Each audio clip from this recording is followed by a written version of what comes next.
Hello दोस्तों। आज सब लोग कैसे हो। आज हम क्वेश्चन सीरीज स्टार्ट करते हैं। जैसा कि हमने पहले स्टार्ट किया था पहली क्लास हो चुकी, ये आज सेकंड क्लास है। आशा करता हूँ आपने बहुत ही अच्छा वो रिस्पांस दिया है हमने जो हमारी वीडियो को। चलो शुरू करते हैं। उससे पहले आप हमारे चैनल पर पहली बार आए हैं तो चैनल को लाइक और सब्सक्राइब कीजिए, जिससे आपको टेक्निकल हेल्पर के संबंधित MCQ प्रीवियस ईयर क्वेश्चन सब मिलेंगे आपको। हमारा टेलीग्राम चैनल ज्वाइन कर लीजिए और ये चैनल को सब्सक्राइब लाइक कर लीजिए। चलो शुरू करते हैं। पहला क्वेश्चन क्या कहता है कि किसी चालक तार का साइज निर्धारित किया जाता है। कोई नहीं, भारधारा के अनुसार कार्य कर रही है, वोल्टेज धारा वोल्टेज है। किसी भी जो चालक तार का जो साइज होता है ना, ये हमेशा लोड की करंट के आधार पर डिपेंड किया जाता है। अगर तार का इंसुलेशन बोलता तो अपने वोल्टेज के आधार पर करते हैं, अगर तार का साइज बोला है तो ये करंट के आधार पर करते हैं, इसलिए इसका आंसर नंबर बी होगा। अब क्वेश्चन नंबर 2 की बात करते हैं। वायु की सापेक्ष विद्युतशीलता होती है। वायु की सापेक्ष विद्युतशीलता होती है, कितनी भी हो सकती है, इकाई होती है, अनंत होती है या शून्य होती है। वायु की हमेशा थोड़ा सा भी गेप होता है, इसकी सापेक्ष विद्युतशीलता हमेशा इकाई होती है, ये हमेशा याद रखना। और वायु की होती है सापेक्ष विद्युतशीलता इकाई होती है। और अगर नेक्स्ट क्वेश्चन की बात करते हैं तो कि कॉपर की एक तार को खींचकर उसकी लंबाई 2 गुनी कर दी जाती है तो नया प्रतिरोध क्या होगा यदि पूर्व का मान 4 ओम हो, पूर्व का मान 8 ओम हो। जैसे ये देखो, ये कोई तार है, ये तार थी पहले, एक तार को खींचकर उसकी लंबाई को 2 गुनी कर दी। इसकी जो लंबाई है पहले L थी, अब इसके लंबाई को दो गुनी कर दिया है। अब क्या लंबाई 2 गुनी तथा नया प्रतिरोध क्या होगा पूर्व मान का। पहले लंबाई थी, अब इसका प्रतिरोध आधा हो गया। लंबाई बढ़ेगी तो इसका प्रतिरोध आधा हो जाएगा। तो क्या होगा, जैसे ये पहले लंबाई थी 2, अब इसका जो प्रतिरोध एरिया होता है आधा हो गया, 1/2, यानी 2 ये कहाँ चला गया, ये ऊपर। 2 को 2 से गुणा कितना गया 4। तो ये अब इसका यदि पूर्व मान R हो, अब इसका नया प्रतिरोध क्या हो जाएगा 4R हो जाएगा। समझ में आ गया? नहीं है तो वापस समझाऊं फिर। देखो, एक तार को खींचकर उसकी लंबाई को 2 गुना कर दिया, यानी पहले इसकी जो लंबाई थी वो 1 थी, अब इसकी लंबाई को 2 गुना कर दिया, अब ये 2 हो गया। तो अब इसका लंबाई बढ़ती है तो आपको पता है लंबाई बढ़ेगी तो इसका प्रतिरोध आ जाएगा, लंबाई बढ़ेगी तो इसका प्रतिरोध कितना आधा हो गया, 1/2 हो गया।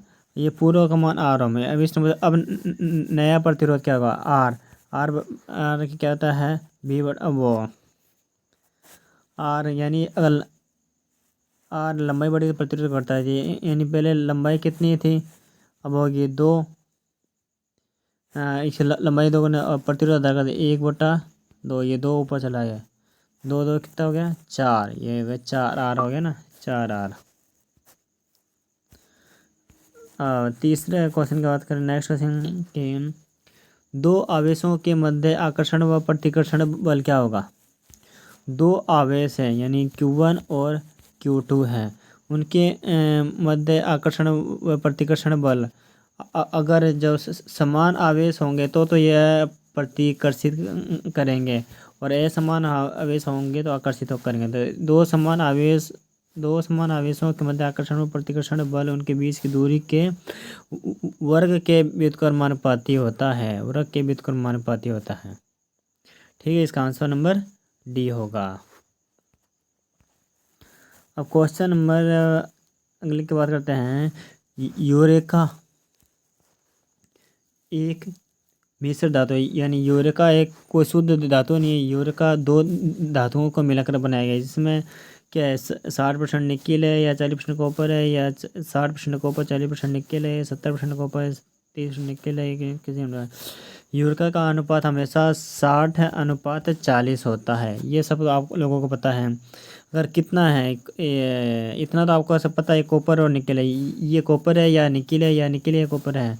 हमेशा ये बात याद रखना है। इसका जो 60 जो अधिकतम मान होता है ना, वो हमेशा कॉपर का होता है, और जो कम मान होता है जो 40% है, वो हमेशा निकल होता है। तो इसका आंसर नंबर क्या होगा? बी। 60% कॉपर व 40% निकल होता है यूरिका में। आगे नेक्स्ट क्वेश्चन की बात करें कि किसी ओपन सर्किट का प्रतिरोध और शॉर्ट सर्किट की चालकता क्या होगी। देखो मैं आपको एक बताता हूँ। ये ओपन सर्किट, ये शॉर्ट सर्किट है, ये करंट, ये हो गया प्रतिरोध। ओपन सर्किट के अंदर जो धारा होती है वो हमेशा होती है शून्य, प्रतिरोध होता है अनंत। जबकि शॉर्ट सर्किट, ये ओपन सर्किट का होता है। शॉर्ट सर्किट का जो प्रतिरोध जो शॉर्ट सर्किट की जो धारा होती है वो होती है अनंत, और प्रतिरोध होता है शून्य। अब तो देखो, और इसने होता है इसकी चालकता हमेशा इसकी उल्टी होती है। तो यानी जो इसकी जो चालकता होती है जी है ना, ये हमेशा इसका जो करंट होती है वही से होती है। इसकी चालकता हो जाएगी 0। ओपन सर्किट की जो चालकता हो जाएगी 0, और जो शॉर्ट सर्किट की जो चालकता हो जाएगी वो हो जाएगी अनंत। इसने क्या होता है ओपन सर्किट का प्रतिरोध, ये ओपन सर्किट ये रहा, ओपन सर्किट का प्रतिरोध क्या है बताया है? अनंत है। और शॉर्ट सर्किट की चालकता, अब ये शॉर्ट सर्किट है, इसकी चालकता क्या बताइए? अनंत है। यानी दोनों अनंत अनंत बताए गए हैं। नहीं नहीं नहीं नहीं, एक चीज़ ओपन सर्किट का प्रतिरोध, हाँ ये थोड़ा सा मिस्टेक है। यहाँ पे आएगा अनंत। एक मिनट, एक सेकंड, मैं कहीं गलत तो नहीं कर रहा हूँ।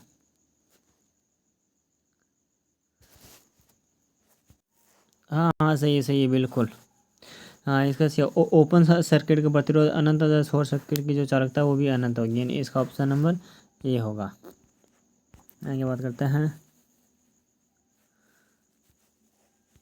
कि दो, नहीं क्या अगला क्वेश्चन है, विपरीत प्रकृति वाले दो आवेशों के बीच प्रारंभिक दूरी 16 सेंटीमीटर है। प्रारंभिक यानी दो आवेश है, ये इनके बीच की प्रारंभिक दूरी 16 सेंटीमीटर है। अब ये दूरी 4 सेंटीमीटर कर दी जाए। यानी पहले 16 थे, अब इनकी आधी इतनी कर दी, अब ये 4 सेंटीमीटर कर दी जाए, तो उनके मध्य लगने वाला बल होगा। यानी पहले था 16, अब उनके मध्य अंतर कितना है? 4, 4 चौके 16, कितना कितना गुना हो गया? 4 गुना हो जाएगा। तो उनके मध्य लगने वाला बल कितना होगा? 4 गुना हो जाएगा। आंसर। फिर बात करते हैं अगला क्वेश्चन, एक अंतर्राष्ट्रीय ओम कितना है? 1.0049 या 1.00049 ओम, या 0.095 ओम, या 0.995। ये कभी हमने कोई सुना नहीं। 1.0.9 हो, ये भी सुना नहीं। इन दोनों को एक होगा। एक अंतर्राष्ट्रीय ओम, इसका क्या आंसर होगा सही? 1.0049 ओम एक अंतर्राष्ट्रीय ओम होता है। इसका आंसर नंबर बी होगा। नेक्स्ट क्वेश्चन की बात करते हैं कि बंद एवं पूर्ण परिपथ में यदि वोल्टेज बढ़ती है तो धारा, बंद एवं पूर्ण परिपथ है, ओम के नियम के अंदर क्या बताया गया? अगर वोल्टेज बढ़ेगी तो धारा भी बढ़ेगा। अगर धारा बढ़े जबकि प्रतिरोध घटता है। ये वोल्टेज समानुपाती है तो करंट भी समानुपाती है। वोल्टेज और करंट एक दूसरे के समानुपात में चलते हैं, इसलिए अगर वोल्टेज बढ़ेगी तो करंट भी बढ़ता है, इसलिए आंसर नंबर बी होगा। फिर अगला क्वेश्चन है, क्या कह रहे हैं? 5 ओम प्रतिरोध वाले चालक की चालकता यानी जी का फॉर्मूला क्या होता है? 1/r। यानी एक चालकता यानी आर कितना है अंदर का? 5 ओम। 1 में 5 का भाग देंगे तो कितना होगा? देखो भाग भी देकर दिखाना पड़ेगा क्या आपको? ये 1 को अंदर को ऐसे भाग दो 5 का, तो यानी जगह 0, फिर पॉइंट लगेगा, यहाँ आ गया 10, 5 2 ने 10 2 बार में गया, घट गया, यानी 0.2 महो आ जाएगा। कितना? 0.2 महो। तो कौन सा ऑप्शन है 0.2 महो? ये ऑप्शन नंबर डी है, ऑप्शन नंबर डी है। नेक्स्ट क्वेश्चन की बात करें कि अचालक वर्ग एच की अधिकतम तापमान सीमा कितना है? अचालक वर्ग की एच की अधिकतम तापमान सीमा क्या है? तो इसका फॉर्मूला, इसका एक ट्रिक है, कोड याद करो, जैसे Y A E B F H C, Y A E B F H C हैं। इसका कोड आसान तरीका याद करने का है, पहले लिख लो 9, फिर 10, फिर 12, फिर 13, फिर 15, फिर 18, फिर 20 हैं। अब इनका क्या कि जीरो लगा दो, यहाँ लगा दो जीरो, एक आगे, इसके आगे 5, इसके आगे बाकी सबके आगे 0 0, ये एफ के आगे 5, 2 जगह 5 है, बाकी सारे जगह 0। ये 200 से लेकर 250 तक होता है। इन्हें वाई का मान होगा 120, ए का मान होगा 105, ई का मान होगा 120, बी का मान होगा 130, एफ का मान होगा 155 और एच का मान हो गया 180 और सी का मान 200 से 250, यानी एच का मान कितना हो गया 180, यानी 180। ये आंसर नंबर डी होगा। या तो Y A E B F S C ये याद कर लो, या तो ये ऐसे याद कर लो, ये बॉयफ्रेंड है चालू, ऐसे भी याद कर सकते हैं। या फिर या इमली भाभी फिर हरियाणा चली, कैसी ट्रिक याद करो, आपको जैसे अच्छा लगता है वैसे याद कर लीजिए। अगर आप हमारे चैनल पर पहली बार आए हों, अगर आपको हमारा कंटेंट अच्छा लगता है तो आप हमारे चैनल को लाइक और सब्सक्राइब कीजिए। मैं कब से मुझे 20 मिनट के पढ़ाते हो, आप अभी तक हमारे चैनल को लाइक नहीं किया, लाइक तो कीजिए। अब हमारी वीडियो पसंद नहीं आ रही, लाइक नहीं करे तो आप डिसलाइक कर दीजिए, हमें बताओ तो कि क्या दिक्कत आ रही है, क्या कमी आ रही है। और अगर ये आपको पीडीएफ चाहिए तो हमारे जो ये टेलीग्राम चैनल है जिसका नाम है VK इलेक्ट्रिकल, इतना आप लिखोगे तो वो चैनल आ जाएगा, ऐसा लोगो आ जाएगा VK का है, और आप उसको ज्वाइन कर लीजिए। जैसे आपको ये जो हम कंटेंट जो पढ़ा रहे हैं आपको PDF टेलीग्राम के अंदर मिल जाएगा।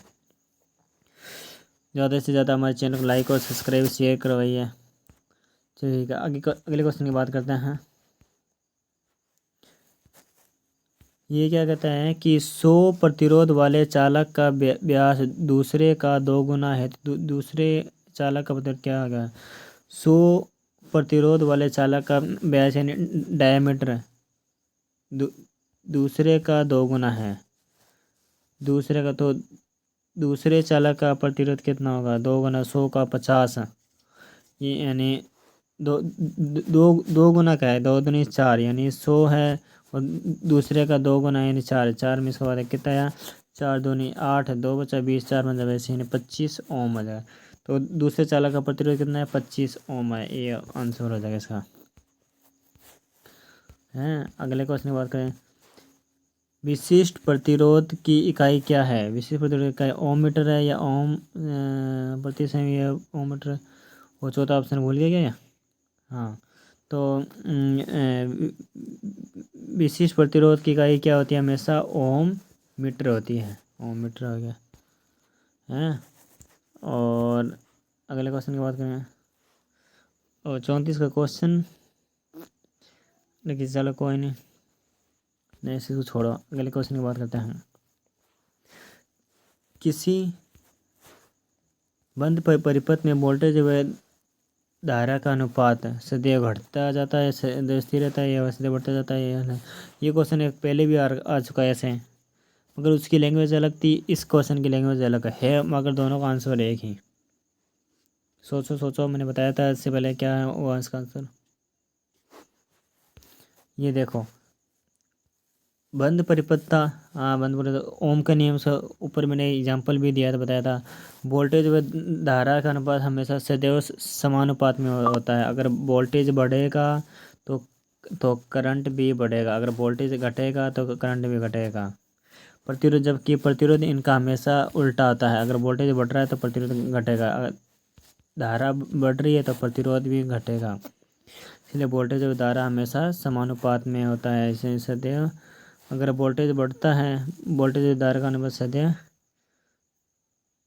सदैव, अगर वोल्टेज बढ़ रहा होगा तो धारा ही बढ़ेगा, अगर वोल्टेज घट रहा है तो इसने कहा है किसी बंद परिपथ में वोल्टेज धारा का अनुपात सदैव स्थिर बना रहता है। यानी इसका आंसर नंबर होगा बी। अगले क्वेश्चन की बात करते हैं तो कि निम्न में से सबसे हल्का कण कौन सा है? प्रोटॉन है, न्यूट्रॉन है, या सभी एक समान, या इलेक्ट्रॉन है? यहाँ से तो जब अपन आईआईटी में एडमिशन है तो सबसे पहले यही बताया क्या होगा, सबसे हल्का कण कौन सा है, भारी कण कौन सा है। तो इनमें से सबसे हल्का कण कौन सा है? इलेक्ट्रॉन। फिर आएगा प्रोटॉन, फिर आएगा न्यूट्रॉन, फिर आएगा अणु परमाणु, सब आएंगे। ये सबसे पहला नंबर इसका आता है, फिर दूसरा इसका आता है, फिर तीसरा इसका आता है। यानी इसका आंसर नंबर होगा सी, इलेक्ट्रॉन। सबसे हल्का कण क्या है? इलेक्ट्रॉन। अगले क्वेश्चन की बात करें तो किसी भी परमाणु में क्या होता है? प्रोटॉन बराबर न्यूट्रॉन होता है, या इलेक्ट्रॉन बराबर प्रोटॉन होता है, या इलेक्ट्रॉन बराबर न्यूट्रॉन बराबर प्रोटॉन होता है, या इलेक्ट्रॉन न्यूट्रॉन होता है? किसी भी परमाणु के अंदर हमेशा इलेक्ट्रॉन बराबर प्रोटॉन होता है, तो इसलिए इसका आंसर नंबर बी हो जाएगा। नेक्स्ट क्वेश्चन की बात करें तो एक वोल्ट किसके बराबर होता है? एक वोल्ट पर 1 जूल प्रति कूलाम, या जूल प्रति सेकंड, या कूलाम प्रति जूल, या कूलाम प्रति। एक वोल्ट बराबर हमेशा होता है 1 जूल प्रति कूलाम होता है, इसलिए इसका आंसर नंबर ए हो जाएगा। ठीक है, आगे बात करते हैं अगले क्वेश्चन की कि निम्न में से किस चालक का प्रतिरोध उच्चतम होगा? बताओ, सबसे चालक किस चालक का प्रतिरोध उच्चतम होगा? 28 का होगा, या 22 का होगा, या 25 का होगा, या 18 का होगा? मैं एक सीधा सिंपल सा बताता हूँ। जो भी अपना SW जो नंबर है, अगर ये नंबर बढ़ता है ना तो इसका प्रतिरोध हमेशा घटता होगा। इनमें सबसे किसका नंबर बढ़ रहा है? हमेशा 28 का बढ़ रहा है, इससे कोई बढ़त है नहीं, तो इस चालक का प्रतिरोध हमेशा उच्चतम होगा। अगले क्वेश्चन की बात करें तो लास्ट में किस पदार्थ द्वारा 100 कूलम का आवेश 4 सेकंड में प्रवाहित किया जाता है, तो प्रवाहित धारा का मान क्या क्या होगा? किसी चालक पदार्थ में देखो क्या कुछ है, किसी चालक पदार्थ के अंदर 100 कूलम, यानी कूलम क्यू का मान कितना दे रखा है? 100 कूलम का आवेश 4 सेकंड में प्रवाहित किया जाता है, यानी 4 सेकंड टी, यानी समय दे रखा है 4 सेकंड है में प्रवाहित किया जाता है। प्रवाहित धारा का मान क्या है? धारा यानी आई बराबर क्या होता है? क्यू अपॉन में टी होता है। क्यू का मान कितना आ गया? 100, जबकि टी का मान कितना आ गया? 4 सेकंड। 4 कितना भाग कितना आ गया? 25, यानी 25 एम्पियर, यानी प्रवाहित धारा का मान कितना आ गया? 25 एम्पियर। क्या इसका आंसर नंबर क्या हो गया? ए हो गया। ठीक है, आज हमें यहीं तक बताते हैं आपको, इतना क्वेश्चन बता। बहुत हमारी वीडियो कैसी लगी, कोई कमी, कोई सुझाव, कोई कुछ भी इंक्वायरी हो तो आप इस वीडियो के अंदर कमेंट कर सकते हैं, जिससे हम नेक्स्ट वीडियो में आपके क्वेश्चन का आंसर देंगे, जो भी आप सवाल पूछोगे। हमारे चैनल को लाइक, सब्सक्राइब और शेयर कीजिए, इससे वो टेलीग्राम चैनल भी ज्वाइन कीजिए। Okay, thank you.